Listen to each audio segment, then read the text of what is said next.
So I recently got to speak to none other than Mr. Daniel Byrne of Revival Black. We spoke about the band's brand new single, Believe, their upcoming album, which is out later this year, the recording process to that, the difference between that and, Step in Line, their debut album, music in general, him working with Myke Gray, of course, on the Shades of Grey album out last year. Live shows he's done with Myke, I saw him a few times, everything he's got coming up for next year, including obviously everything that Revival's got planned in support of this new release, and you can hear everything what Dan and myself had to say now.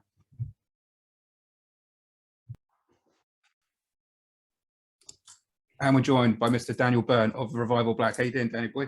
I'm great, thanks. How are you, mate? Okay. Yeah, good, man. I'm good, man. So last time I saw you was when you were probably playing with Myke Gray down at Total Rock Party. How you been? It's honestly, it's been a whirlwind of a time. It's been quite fun, and luckily we've been able to pretty much continue as standard. We were one of the ones who weren't really hindered by a lot of the lockdowns. I mean, that's good. We were able to use that time to write and record, and then pretty much as the restrictions were lifted, we were straight off onto the festival season and gigs. So we've had a clean sweep, really. It's been good. Well, that's the gig I went to before, lockdown kicked in all in March 2020 was last time I saw Revival Black live anyway, not last time I saw itself, was Winter's End. So yeah, it's been a great festival, absolutely great festival. Yeah, and it was not far from one of the last shows of that Rising tour. Oh, right, okay. Because we had that roughly, I think it was 3 or 4 shows before the end, and that we ended the tour in Wales because we were at that point where it was kind of everyone knew about it, but nothing had been said in terms. So we were going, do we want to continue with this anyway? Because, we're risking people who may or may not want to come down to the shows, that kind of thing. Yeah, so Winter's End was one of the last times when we had a full audience and everyone was really there with no worries. So it was a really good weekend. Yeah, it was. The thing is, I remember I was chatting, they're chatting to Deggy from Gorilla Riot. Yeah. Obviously, I had to get Deggy all planned and lined up for Just Push Play. With the rest of the Gorilla Riot boys, and like you say, it was that thing of it was sort of spoke about, but no one really knew what was going on. Taboo. Yeah, I remember me and Deggy stood there having a beer, and Deggy turned to me and was like, "Lee, do you think this is going to affect Just Push Play?" And I'm like, "No, man, it's like 6 months away. We'll be fine in a different country. It'll be all right." A couple of weeks later, everyone's in lockdown. And then a few months after that, I had to postpone Just Push Play for a year. So it shows what I do. Yeah, I know. And if it helps, the first day that we weren't allowed to go outside was my birthday. So so I managed to miss 2 of them really conveniently. Oh, mate, that's no good. No, I know. So it was one of those where you're just sitting there, and then mine's on the 24th, and on the 23rd, it was like, as of tomorrow, but now we're not allowed to go. I was like, okay, great, yeah. Let's cancel the dinner plans. Yeah, brilliant. Thanks for that. Yeah. So as we speak, man, tomorrow you're all set to launch a brand new single, Believe. You launched a teaser for it yesterday, man. I love that little snippet you sent out. That definitely got the hunger going. Can't wait to hear the full release, dude. Yeah, it's a weird one for us because with this whole album, we've been sitting on it for quite a while, and not only that, Believe is an even earlier one. So we've had this song since, in fact, we played it at Winter's End. So that's how long we've been sitting on this song. However, this was one of the ones that we were road testing when we were doing our debut tour. So we had the full Step in Line album. We were doing the hits, so to speak, from that. And we were testing this one brand new song on the road. And obviously, it was since then that we haven't been able to properly get out. So now that we've incorporated this new song with what else we managed to write during the times when we couldn't go out. Yeah. It's in the same body of work, but almost from 2 different time periods. So this is why we felt suitable for this song to be the first one to be released. This is the one we're far more familiar with. And it's one that those of you who've seen us live, kind of, you may actually be familiar with the song, even if you don't realize that you are. Yeah. But yeah, we recorded it and then we stopped. And then we went back into the studio and recorded the rest of the album. So the main challenge was to incorporate this standalone song and then produce it in a way that fits the rest of the energy from a different that makes kind of recording. We think we've done it well. And when you hear the next singles, I think you'll understand that it's in the same coherent work, but it's two completely different times. So is it sort of, do you feel like it lines up nicely with the rest of the album then, or do you think that the album's got a bit more light and shade, so to speak, than if it's from a different time period? Compared to the first album, the light and shade's definitely there, just because it's been a whole different approach to it. We kind of picked up where the last one left off. So the singles from Step in Line, they are the songs that, because I joined with the lads, so there was already a few songs that are on the album that they already had lying about and that we played with, and Wide Awake and No Secrets and those kind of songs. They're the ones that we wrote together and reworked and all the rest of it, and they ended up being the singles. So we kind of took from them, and then, well, the best bits or our favorite bits of the album, and now we've ran with it into what we think is a bit more of a modern sound, because you could argue that there's more classic rock elements and stuff in the first album, but we've combined that with what we like to listen to and where we think it was naturally leading towards, and this is what this new album is, if that makes sense. Yeah, so more of a sort of progression from those initial influences. Yeah, and it, not so much departing from the sound, because it will still very much sound like it's from us. However, it's just got a bit more of an edge to it, and there's a few songs on there that dig a little bit deeper, or we've actually even threw a slow one in, which we've never done before, because the first album's just 100% from start to finish. So we've decided to play around in structures and that kind of thing. Yeah. So did the writing process change in terms of who was doing what as such, or was it just more of a group thing? Because obviously, like you say, the first album you would join the rest of the guys. Well, and a certain amount of work was still already there. That's the really interesting thing. What I've found is, well, there was a lot of Google Drives and sending things over the internet, because the times when, because Alan, remember the guitarist, he writes a lot of the riffs at home and then brings it to the rehearsals, or, when we get together. And it just ended up being, everybody had their own folder, and then you just see the ideas coming in each day, and he was working away and just kept piling up. So when the restrictions were slightly lifted, we were allowed to go into our place of work and or rehearsal studio.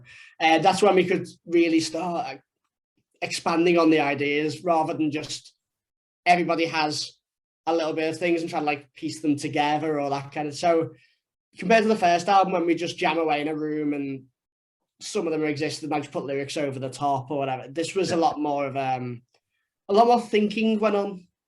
Yeah. Because the first one was raw feel, and I feel like this time we kind of challenged ourselves, and it's that kind of album where we all started falling out because there was one tiny little note somewhere, and we're going, no, it should be that note, and no, the average listener won't pick up on it, but to us it was the end of the world, that kind of thing. So it always is though when you're in the thick of it, though, isn't it? That is, it always. And it's the attention to detail like that I think defines different bands, or it shows in the end product, even if it's not that you're listening to. I think it's the way you think about it that really shows the difference in songwriting between different artists and different bands, I think you're right there, man. And I think some of my favorite bands will have exactly those awkward discussions. I'm a huge Aerosmith fan, and there's no secret that Steven Tyler and Joe Perry, tear the hell out of each other when they're recording, or Joey Kramer throws drumsticks in because Steven Tyler's trying to write his drum bits. But it's what makes Aerosmith, man. Plus, then at the end of the day, it's like they will then leave and go for a drink with each other, and you'll never remember that bit. But at the same time, I think everybody cares that much about the songs that everybody wants the best, and especially because when we released the first album, we released it to effectively nobody, and it was thanks to the likes of Facebook and the new wave of classic rock and stuff that it pretty much gave us a fan base, because at the point of release, realistically, we didn't have one. We had like local fans and that kind of thing, but it was entirely due to the internet that we have the fan base that we do now and that we're working with. And it's this surreal thing where it went from your family turning up to a gig at one point when you're younger, and to people that you've seen up and down the country now, and it's humbling. It's completely it's bizarre, but it does completely change the way you look at things. And that is something that you don't get used to. No. and you never do, but it's something that you do learn to appreciate and try and make the most of in that sense as well. That's the thing, like from a different sort of side of the coin as such, with Just Push Play with the festival highlights. That started off as, friends, bands in the back room of a pub. That's where. So is that where it started? Is it? Yeah. Amazing. 5-6 years ago, it was literally a throwaway comment. It was the 5th anniversary for my dad passing away. And I hadn't done anything for the hospice yet. And me and my dad were dead tight, and I wanted to do something. And someone jokingly said in the pub, taking the mic, while we were sort of throwing around ideas of, we'll do a sponsored run, or we'll do this or whatever. And someone said, Lee, you should organise Live Aid. And I went, fuck off. And then I went, a gig kind of makes sense, because, me and my dad, he took me to see Aerosmith when I was 11, and that was me hooked. So, and we went gigs right up until, 6 weeks before he passed away. We went to go see Alter Bridge. So, it was all the way through. So a gig made perfect sense. And the lads who were around the table were like, well, we'd play. I'm like, would you? And they're like, well, yeah, if you put a gig on for your dad, of course we'd play. And I was like, oh, okay. Well, I'll get my band to play, because I was in a band at the time. And I'm like, so Throwaway Common's got 5 bands. Might be something in this. So then that was the first year. And we were at the same social club for, a couple of years. And then I don't know what it was on the third year, sort of 4th event, I just decided I want to see how far I can push this. I want to see how far I can really go, because there's obviously the reasoning behind it. Well, I was going to say, I think it hits a nerve with a lot of people, because I think you'll find, me included, that story is very, very similar to a lot of people, a lot of musicians that are in the scene. I mean, my dad's the one who took me to my first shows and that kind of, and it's one of those where everybody will completely understand where you're coming from, and especially those who are in it for the right reasons and love music and this, because that's what connects us, and that's the reason that those fans want to go and see these bands, because they feel something towards about them in the same way that you will have. Oh, definitely. And there's no purer reason, if that makes sense. I know what you mean, though, because I've been to festivals and seen people in Just Push Play t-shirts at much bigger venues. And so stuff. Loads of them. And I'm sitting there looking around going, and Joe, my wife will go, hey, there's a Just Push Play t-shirt over there. And I'm like, what, where? And then you can see so people good. like, oh, don't get me wrong, it's nice when people come up and talk to me. I love speaking to people, and anyone who's supported Just Push Play in any way, I've got all the time in the world for them. It's at the end of the day. And they're the ones who raise the money for the hospice at the end of the day, not me. And I thank them forever for it. And you get people, you can see people going, I think that's Lee from Just Push Play. I recognise him. It's just like, it's weird. I love it. I love that people recognise Just Push Play for what it is. I had a really nice chat with your dad actually about it when your dad was with you at Stone Dead. I had a really nice chat with your dad about stuff. So that's cool, man. But I know what you mean when you appreciate it, but you never quite get used to it. Exactly. And I think the beautiful thing about what you're saying as well is Just Push Play will mean so much to different people, but for completely different reasons to maybe why it means it to you. Because it might be their first introduction to bands that will go on with them, that kind of thing. And that's the special thing about music. It's whatever kind of relationship it creates, it sticks with people forever, because it's one of those. It's like a smell. If you smell something, it takes you back to somewhere. It's the same with a song. It's the same thing. It's that sensory thing about it, isn't it? Yeah. So have you got a date set for the new album, and then when that's released, then, and when it's coming out? Or so we do what I can say it now that we're announcing songs, albums, all the rest. It's the biggest issue has been vinyl. Yeah. And maybe people might not know that we're doing that, so this might be an exclusive, and I might have just said that. But a lot of it was the pre-planning of what we were going to do, because as I say, we've been sitting on these songs, the ideas, artwork, everything for a long time. I'm not going to reveal the date just yet. Fair enough. Because it's been slightly fluid. However, I'm pretty sure by the time this is out and you check on Facebook, I'll have gone back on myself and it'll already be up there. However, I'd keep a very, very close eye, because as we're releasing our debut single from the album Tomorrow, which is the 6th of January. Yeah. And I believe Wednesday the 13th is when the music video is coming out. And I believe there's going to be an exciting announcement alongside that. So that's, if this is up after then, you'll know to go over to our Facebook and have a little look. Brilliant. And if it's not, they're keeping out for the date, guys. Absolutely. And go have a look. That's great, man. But you kept yourself busy throughout all the lockdown, man. Obviously, you were, working on the album itself. I saw you a couple of shows with Myke Gray, like I said. Yeah. I love Myke. He's a great bloke. So that must have been cool doing this stuff with him, man. It's a funny one for me, actually. It's a story I love telling as well. And it really nicely ties in with what we just spoke about. So when I was a little bit younger, I used to go to all these shows with my dad, and it was one of the, I think the first time was, Classic Rock magazine, obviously. Yeah. I always used to grab that, and they had the CDs on the front. Yeah. One time it was Red, White and Blues. And there was a video for several of the songs on there. Me and my dad used to listen to the album all the time, and our song together was Counts for Nothing. Oh, nice. And it was the strangest turn of events, because obviously when Myke reached out, and I was doing some work doing the backing vocals on his Shades of Grey album. Yeah, great album. And it was at that point when Myke turned around and went, listen, I'm looking for a singer. Whatever's happened. And we've got these shows outstanding. Would you be interested? And it was a weird one for me, because he was basically in turn asking me to sing some of my favorite songs that he didn't really realize. Yeah. Alongside him. So it's been this really weird full circle moment for me, which I honestly can't thank enough. It's been one of the loveliest experiences, and I feel like we get on. It feels like I've worked with him forever. We've only played like 3 shows together, but it feels like it's been years kind of thing. And I guess it has in some ways, but that's it. And obviously, I say it's Stone Dead. I heard you at Stone Dead, as you know. Yeah. I was working backstage, so I didn't get to go around the front and see. Yeah, sounded great. Thank you very much. Yeah, it's been such a pleasure, and for me, the other great thing is me being able to unlock and discover Myke's discography as well, because I'm aware of some of it. I was aware of some of the Skin songs. Yeah.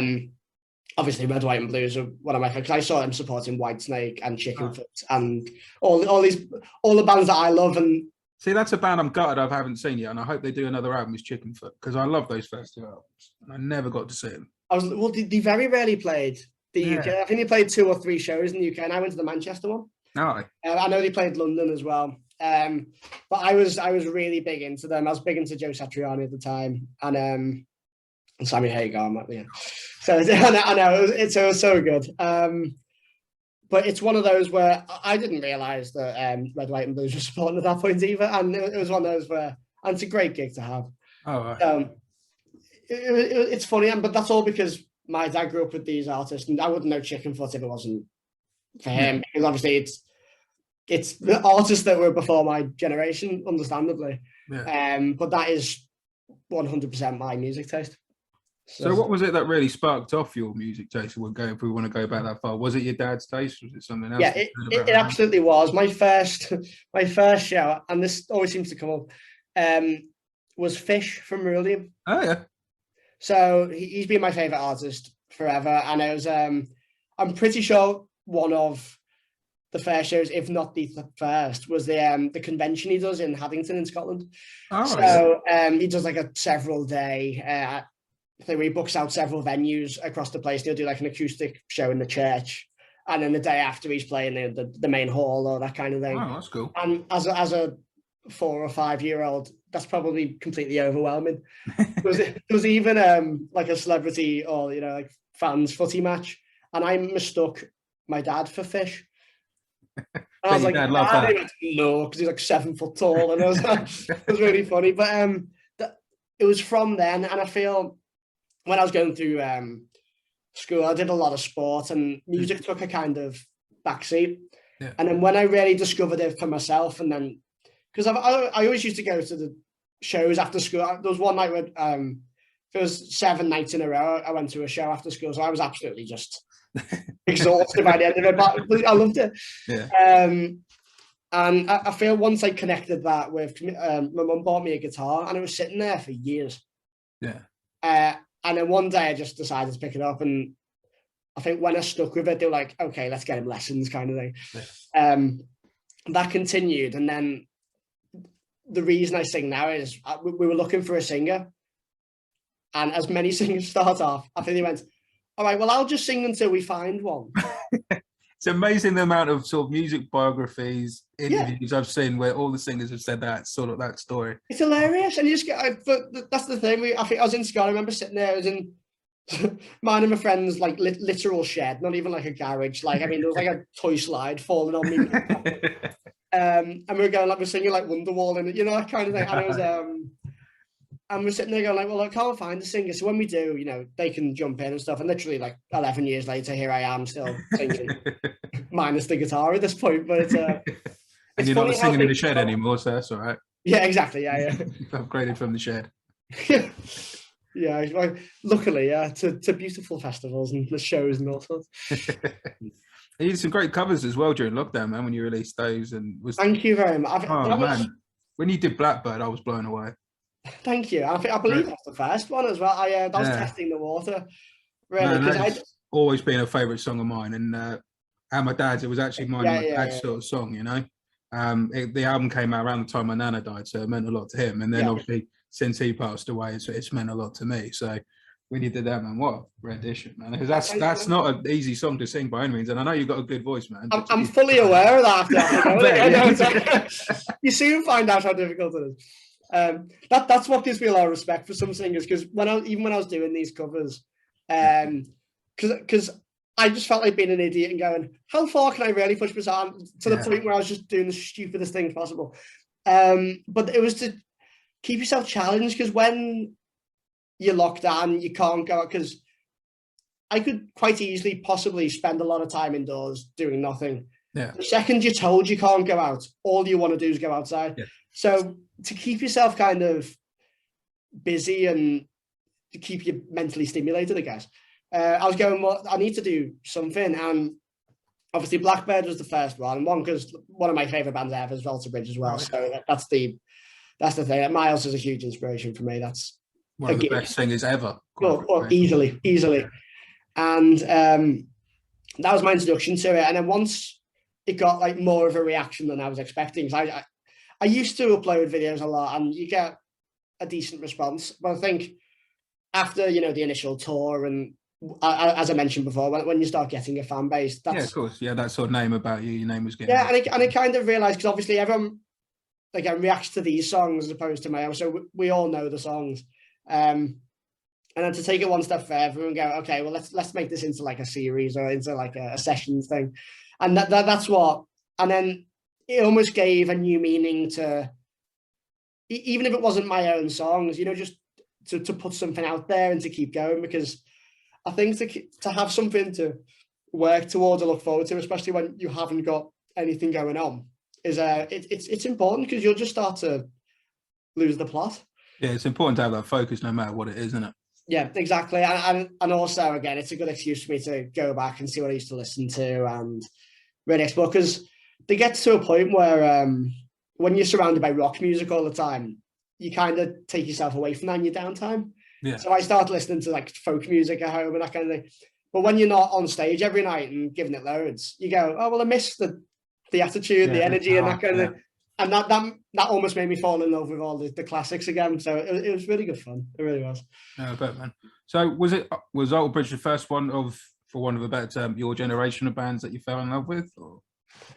I'd say so. But it's a weird one for me because I was born not that long ago. I started falling in love with the new albums of classic bands.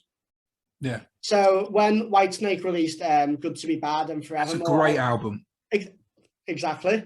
So those two albums with Doug Aldridge and all the rest of it, it was one of those where like I fell in love with like that kind of Whitesnake. I'd seen them before and I'd seen, you know, it was like Live in the Still the Night tour and those kind of things.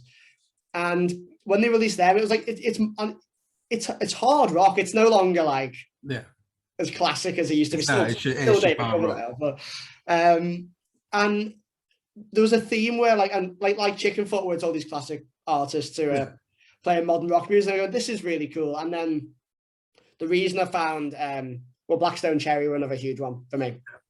And I saw them supporting Whitesnake and Def Leppard years ago. Yeah, I saw them on that tour. I went to the I remember walking out, and they were just on the merch desk, and nobody knew who they were. Everyone was just walking past them because nobody knew who they were back then. It's really wild. So they became a big one for me. And then there's like Theory of a Dead Man and that kind of thing, Shinedown, those kind of bands.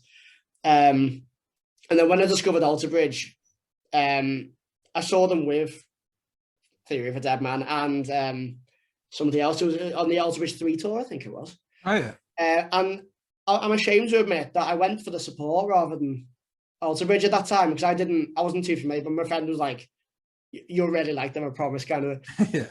And it was, I started listening to it for them. And then when the Fortress album came out, great. I was deeply, deeply immersed into that album. Because again, it was on the front of Classic Rock magazine, and there was a special. Yeah. And I got it and just listened to it like from start to finish over and over and over again. Yeah. And I was like, I can't fault a single aspect of this thing. It was like just a masterpiece to me. And that's when I really fell in love with them. And since then, I mean, like, I grew up with a lot of Kerrang bands, the alternative rock and pop and that kind of thing. And it was that mixed with my dad and my mum's classic rock music taste. And that's probably what kind of funneled me right into the Alter Bridge style of thing, where it's like classic meets modern, isn't it? So yeah, it is, yeah. It's funny because I'm a bit older than you, and I was into Creed when I was sort of 13, 14. I really liked Creed. Yeah. And then when they split, and then obviously Old Bridge formed from the ashes of it. Yeah. And I was quite a big Creed fan. So when they came back with this, mixed emotions, was it? Yeah. Yeah. When they came back with this new singer, I'm like, who's this bloke? And then I got the One Day Remains album. And this was sort of before, streaming was about, but it was rubbish. So you didn't bother. Yeah. So I still had the joys of teenager going, getting an album, going home and listening. I bought this, like, the One Day Remains, and I have no idea. I think We're at War might have been released. But I think that might have been released. But other than that, I had no conspect, and just, it came on, and then I was getting hit with tracks like Metal Ingots and Loving Memory. And I'm just like, what the hell is this? And it's a whole new experience, isn't it? It's completely and it was amazing, because my dad was like, Creed was one of the few bands that I introduced him to, sort of thing. Right. And my dad heard it, like, it might have been One Day Remains or even Metal Ingots itself, that sort of coming from a room, and he sort of came in, he's like, mate, what are you playing? This is brilliant. And I'm like, it's Old Bridge. And he's like, who's that? I'm like, it's Creed with a different singer. And he was like, it sounds completely different to Creed. Yeah. And then about 6 months after I got the album, they were playing Download 2005. Oh, wow. It was my first sort of festival that I went to away from my dad. Yeah. The first one I saw when, I was at first year of college and just going away and all that. And my mate of mine, I was in my college course with, we were sort of like, in our IT course, looking at the Kerrang mag, going, right, who are we going to go see? And I was like, mate, we have to go watch Old Bridge. And he hated Creed, so he was like, no. No, just point. And I was very Marmite, weren't they, as well? Yeah. And I was like, but you've not heard the Old Bridge album? He's like, it's mostly Creed. I don't want to hear it. No. and I made him borrow it. Amazing. I had the album in my car, and I made him borrow it. And I'm like, you're borrowing this. And he's like, look, I said, look, just give it a listen. And if you genuinely don't like it, then fair enough. Yeah. Then fair enough. But I think you'll really enjoy it. Yeah. And then the following, might not be the following day, I think we had a couple of days off of college, and then he came back. He came back and he's like, mate, we've got to watch Old Bridge. That was amazing. So that's what I said. Yeah. But when we went to go watch him, they also only had the One Day Remains album out at the time. Yeah. So, and there was a lot of people there who were sort of curious. The album was only sort of around sort of 5-6 months old, so there was quite a few people who hadn't heard them yet. A lot of people were there because they knew of Creed, or just because they're on the main stage and they were watching them. And I remember this guy, he was near us and he had an Old Bridge t-shirt on, so we're like, oh, he knows them. Yeah. And we got chatting to him, and he's like, oh yeah, I saw him do a warm-up show like a couple of days ago, whatever it was. Oh, how are they? Oh, they're great. Yeah. Oh, cool. And they went to do Find the Real. It's my first festival. I'm suitably drunk. Oh, yeah. you know, 17 away from parents, the first festival, and think I can out sing Miles Kennedy because I've had enough. And I can't sing for Toffee. I certainly can't sing anywhere near Miles Kennedy. But there was me and these guys who were all classic sort of festival scene. We're all drunk with our arms around each other, trying to sing along to Find the Real. And Miles had been watching us because we were sort of some of the few down the front who seemed to know some lyrics. So of course. Going, oh, they know this song. So when he went to do Find the Real, he hangs out that Find the Real, and he went to take off. He took off and he came over to where we were, because we're like at the front row. And he got about sort of this far away from our faces, and he was hanging out that night a good 30 seconds longer than he did on the album.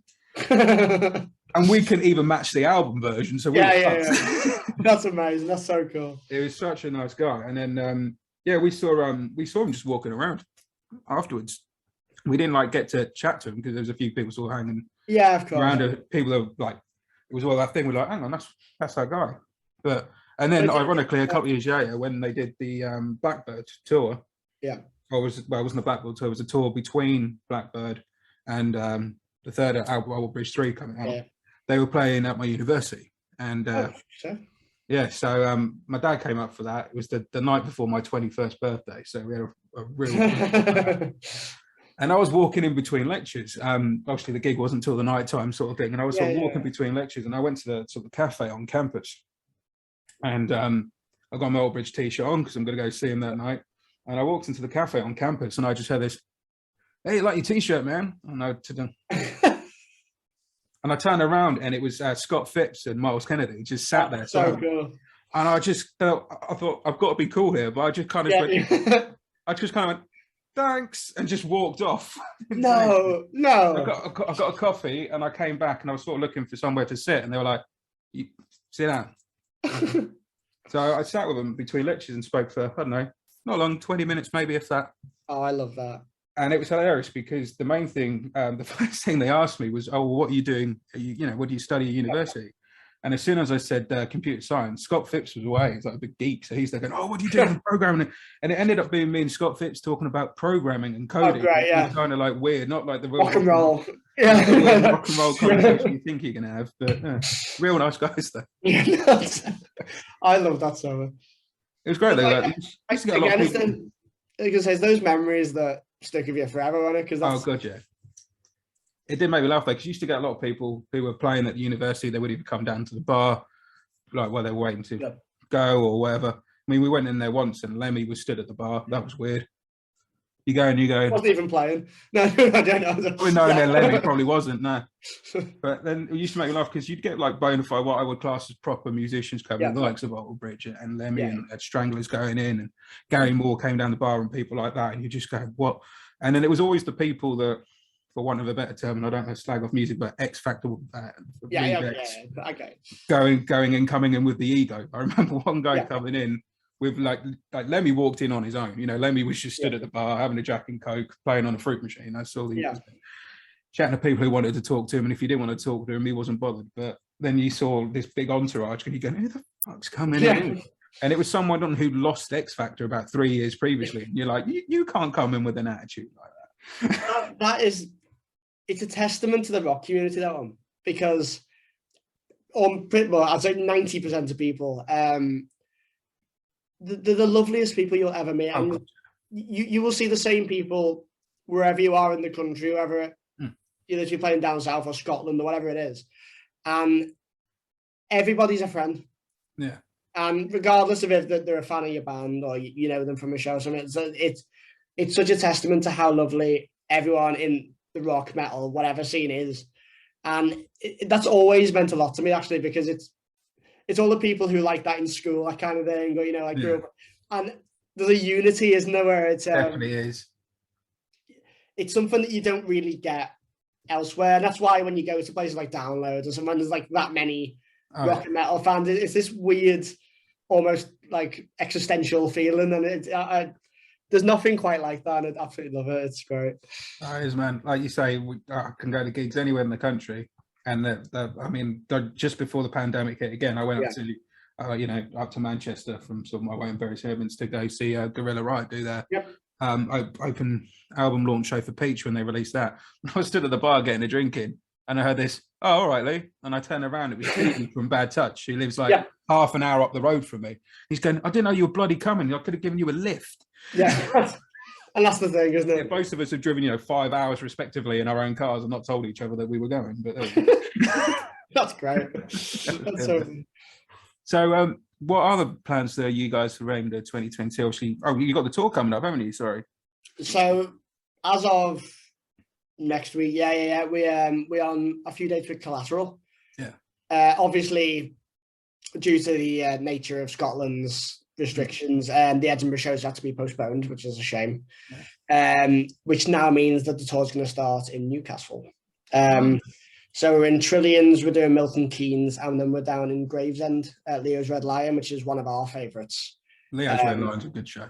It's the best. I love the Rock Cooperative guys. They're all great guys. And it's another one of those home away from home moments for us, because this might be our third, fourth show there, because when it was lockdown and the restrictions eased a little bit, they were doing the odd show in their outdoors. They were, yeah. What they did was great. Yeah, and we were lucky enough to be one of the bands that did it. So, again, it's been that extra thing where when you can bond with people during a particularly weird time, it brought everyone together a bit more. So now when we head down there, it's just the loveliest experience. Again, it's usually all the familiar faces, and it's also a Collateral hometown show. Oh yeah, of course they're all based around Gravesend and Kent and that. Yeah. So, I mean, it sold out within 24 hours, the show. So it was a bit of a crazy kind of. Those Rock Cooperative ones really do sell out really quickly. What they've got, okay. And it's the community down there as well, because people travel from London. I mean, we know people who travel from Devon, all sorts kind of thing, and it's baffling. Like when we did our album launch in Liverpool, there's people traveling from Scotland and Devon and also, and you used to think like the commitment's unreal, and you can't take any of that for granted. No, you can't, because that's like, when would you expect people flew in from Norway for that gig? Wow. Just for the night, and then flew back the next morning. Honestly, it was surreal. That's I mean, just go like, especially in such a quick, because the album launched, that it wasn't particularly out for very long either. So the fact that people had cottoned on to the momentum that we had and all the rest of it by that point was surreal. Never mind the 2.5 years on, or wherever we are now, where we're able to pull a bit more of a crowd in, where we are in the UK. So it's again, it's the people, isn't it? It is, man. It's incredible. So did you record this new one in the same location as you recorded Step in Line then? You used the same studio? Oh, cool. We've got same engineer, same studio. It's if it's not broke, I guess. Well, the sound on Step in Line sounds great. So like you say, if it's broke. Thank you. We have a little bit more time on this one. A lot more thought went into it. Actually, our biggest production kind of guide per se was the Fortress album by Alter Bridge, actually, for this new album. Right. So we really went in with a kind of modern approach, but then just applying that to the songs we've written. It's in the Motor Museum in Liverpool. Oh, right, okay. So it was home to one of the Arctic Monkeys albums and one of the Bring Me the Horizon. It's a pretty famous studio in its own right now. But we're lucky enough to spend a lot of time in there, and it's decked out like I think Italian or Spanish villa inside. Oh, right, okay. There's palm trees on the inside, and there's a whole balcony. It's the coolest. I'll send you some photos. Yeah, man. But it really is cool, and to be able to sit there day in, day out for like the best part of 2 weeks, and just because obviously as a band, we don't have the money to rent it out for 4 months and go, let's write the album now. No, of course, yeah. It's just not the way we can work, unfortunately. So what we did was we did all the pre-production in our little rehearsal room in what used to be like an old school building, now renovated into different rooms. And we slogged it out for the best part of like a month, just playing the songs over and over again. Yeah, get them how you want them. What we do is record the album live. We don't track it separately, just because we want it to sound like it will when we go on stage. And obviously you can add the vocals on afterwards, but the raw sound of it, like, I think that always feeds into an album though when it's tracked too much. And I know plenty of bands that do it, but yeah, when it's over tracked, sometimes it works well, don't get me wrong, but there are certain albums I've listened to that have definitely been tracked too much, and you kind of lose that raw feel to it. Well, it's you can almost tell where the energy is lost, and for a band that prides ourselves on being a live band to some degree, we do want to have that feel. So if you do come and see us on a show, you're not going to be completely just disassociated to what's going on. No. And yeah, we think it's worked really well. It's definitely as raw as anything, but it's also got the right amount of balance in it, which was the key to this album, really. That's good, man. Because when I hear you guys, I want to hear Ash's drums kicking me in the face. Yep. As they do live, you know, when stood there, anytime watch you guys live, just and I love hearing Ash. I love a drummer when I can feel the rhythm in my head. He hits it hard as well, yeah. Yeah, I like. And he keeps buying bigger and bigger drum sets, and it's becoming a problem now because it's just too loud for everyone. He's going to end up looking like Nico McBrain if he's not careful. If he just, you know how I think he's going that way. I do think so. You have to put him in the middle and just build it around him. Yeah. Starts playing behind him. Yeah. The other problem is because I'm quite smart, I can't really jump on the bass drum as much anymore because I'm going to have to start climbing up onto it. So it's, I have to get a little step ladder for you. Yeah, he's just not thinking of me, really. It's really just selfish, isn't it? Yeah, you know. Drummers. No, and of course, going into the summer, I've got to mention it, being part of the gang, you are coming back to Stone Dead, mate. You are doing the Friday night party. We are indeed, and I'm absolutely honoured to be back. In this respect, it'd be so good to play in the nighttime. We get the full light show, so very pleased about that one. But like, there's not enough good things I can say about Stone Dead. Bless you. Like there really, really isn't. I had the time of my life there this year, and it was last year, no? And it was one of those where every single thing ran like clockwork, and you can see how hard everyone works, and it's no joke. I mean, I know all the issues that we had, even getting the stage there on time and stuff. And when I spoke to Chris and Neil and all the rest of it, they were just saying like, we didn't know if this was going to be it. And to be at that point and then turn it around to where every single band I spoke to that day went, this is great, you know. And even from a performer's perspective, it makes everything so much easier for when you stand on the stage. And that feeling as well, it's one of those where like it's unbelievable. It's easily top 2 festivals, if not one. But I don't want to just narrow it down to one. but it was incredible. It really, really was. So the fact that I've been asked to come with Revival Black and on an amazing lineup. Oh, mate, like, because as you know, like I'm working backstage most of the time on the day itself, but on the lead up to it, throughout the rest of the year, as part of the production team, for me, it's looking after the website, using my skills in that, and it's helping Chris coordinate the Friday night. So when Chris said to me, "Yeah, this is going to be the lineup for the Friday night," and I spoke to Wayward Sons. I was sorry, Wayward Sons last year, wasn't it? Yeah, Wayward Sons last year. You got Black Spiders in there, Black Spiders and yourself and Massive, and it's just like, whoa, yeah, right, that's like worth the money in itself. And then I'm really looking forward to seeing Black Spiders if I can sneak out for a little bit, because I've not seen them since they briefed. Oh, you can. I'll let you off. That's kind of good. I'll tell Chris you said that. If he asks. I'll just go. Dan said it was fine. No, weirdly, I believe it was them and Sacred Mother Tongue done a weird co-headline tour. Yeah, they did earlier. As Sacred Mother Tongue's last kind of tour, and then they did. Black Spiders released the album and then broke up before obviously the reform. And I went to their final show as well as one, because I used to be a huge fan of them as well and all the rest of it. So to be on a bill with bands that I grew up going to see and paying money to go and see, that again, it's surreal to me. So, and again, it's one of those where whether it's Winter's End or Steelhouse or Stone Dead or whatever, like I go to these and have been to these shows as a punter and as a fan. So to be on the other side of it, looking out now is the weirdest thing in the world, but it's so cool, like so cool. And to have these opportunities, it's the reason that you get into music. Yeah, because it's things that you're not going to replicate again. And play Planet Rockstock this year with Myke. Yeah. And that was a special one for me because that's the reason I started singing again. Okay. Because I had a long time of not playing music, and I got really frustrated, but just before Revival Black. Yeah. And I couldn't get a band, and no one was committed, and I was losing faith in everything. I was going, I don't want to do this. So I did photography for 2 years, and I just said, I can't do this, all the rest of it.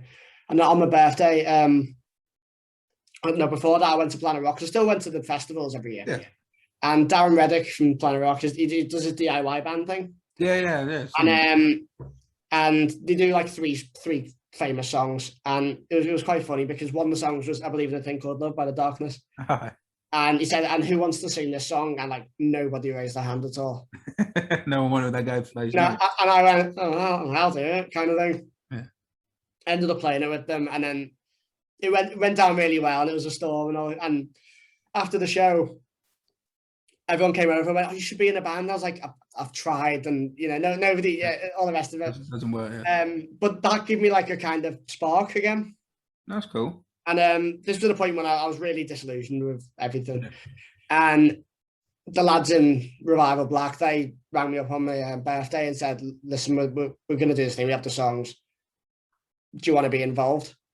And I was like, well, yeah, go on. And then from that point, it just kind of took over. And that was 2.5 years ago, because realistically, before, we've only been around for a year's worth of music, a year and a half's worth of music before obviously the 2 years of COVID. So we haven't been around that long by any means. But what we've been able to do in that time, and thankfully because of everything, it's been a whirlwind of stuff. And that's why I've been so grateful for just everything that's happened so far, because it's been just wild, to put it simply. And from that moment of them asking me to where we are now, it hasn't really been that long. And that's why, being from not wanting to do anything at all to then being on stage looking back at where I would normally be, that's the wild bit for me. I bet. Yeah, and it's it means well, you guys deserve it in the day, man. I'm not just saying it because I'm talking to you, but since the first time I saw you guys live, from you guys, the energy that comes out of you guys is fucking like up on another level. And that's more important to me than, I don't understand this derogatory here, but like music, there's technical people who will do really, really technical stuff, and it's impressive to watch. Yeah. But I'm more about the soul and the passion and that live raw kind of feel to it. And Jesus, damn, you guys can play, and you can certainly sing, mate. I'm not having a go at anyone. Thank you very much. In that, but it's the raw energy that hits you live. It's the same sort of buzz I get watching bands like yourself as I do the first time I saw like Rival Sons hitting the stage. And that's a huge compliment. The first time I saw Alter Bridge when they came in and just kicked everyone in the face. It's that hunger that you see in bands that is so infectious, I guess. Yeah. When I saw you guys first time around, it was like fucking hell. And I'll be honest, I was stood there not knowing you guys. I didn't know a single song. I was the first time I saw you fully was at Winter's End. That's the first time I saw you live. So I stood there. I'd heard your songs and I liked what I'd heard. But I hadn't really. Well, I'd heard one single. I think I just heard Wide Awake. I think that's it. But that was our lead set. So any real momentum we had was behind that song, I think. So that's what kind of put us on any kind of map, or that kind of. And thank you so much for saying that. That is, to me, even in the same breath as whatever you've just said, that is ridiculous to me. But again, it's the reasons people get into music, and it's subjective. It'd be boring if everybody liked the same thing. Oh, of course it would. So people like more technical stuff, people like more raw stuff, whatever it is. But I think there's the hard bit is behind the scenes. The hard bit is the logistics and the getting what you're going to post on social media and working out when this album is going to come out and all of this stuff. That's the hard bit. The fun bit should be when you step on that stage. And if you've got to give it for the audience to give it back, because if you look like you're not or go through the motions on stage, people can see through that. Oh, you can spot it a mile off. So there's no part of us that would just let that happen anyway. We're all in it for music. We all want to just give everything, and you go off drained.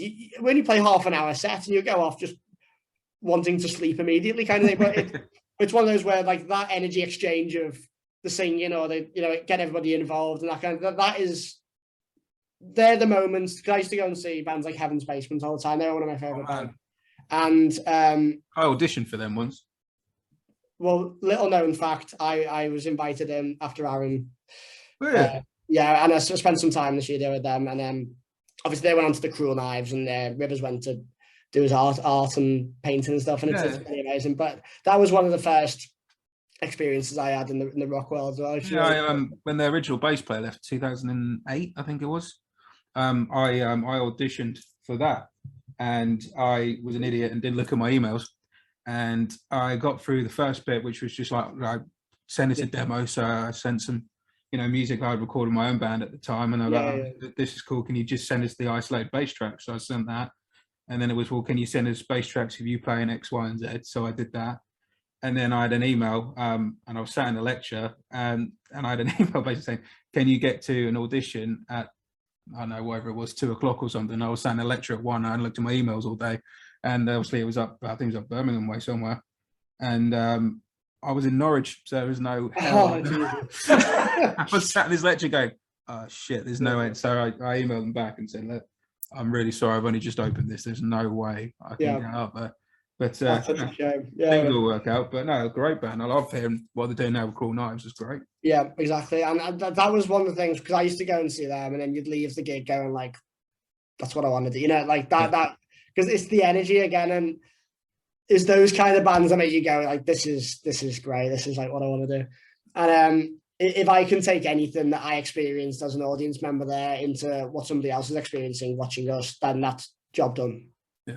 Now, if someone feels something strongly enough to want to go and buy a ticket, that is the end of the day. That's what you're in music for, because that's the reason that you go and see music. So to have that connection with anybody, that's the end goal, really, isn't it? That's and as I say, like, it's all right being a megastar and stuff, but if you can just play music, have a life, and and enjoy what you're doing, that is it. That's all I want to do. But yeah, that's a dream, isn't it? That's the dream, man. If I could make, like you say, it doesn't have to be an artist, multi-millionaire thing, but if I could make my living out promoting bands and doing maybe 1 or 2 more shows and just push play, because I'll never take out that kitty because of what the profit goes to. Yeah, no, absolutely. Yeah. Like you say, it's the dream, isn't it, at the end of the day? Exactly, mate. Yeah. So at the beginning of the interview, dude, we are going to play Believe as it is the brand new single. But what song of yours would you like us to play at the end of the interview? I think it's only fitting that we've mentioned it, though. We should probably end on Wide Awake. I'm always happy to play that one, so I'm up for that, man. Thank you very much, man. All right, Dan. Well, cheers for your time, dude. I really appreciate it. Oh, it's been an absolute pleasure. Thank you so much for having me. Yeah, pleasure's all mine, man. Speak soon. Speak to you, mate. Cheers. Cheers.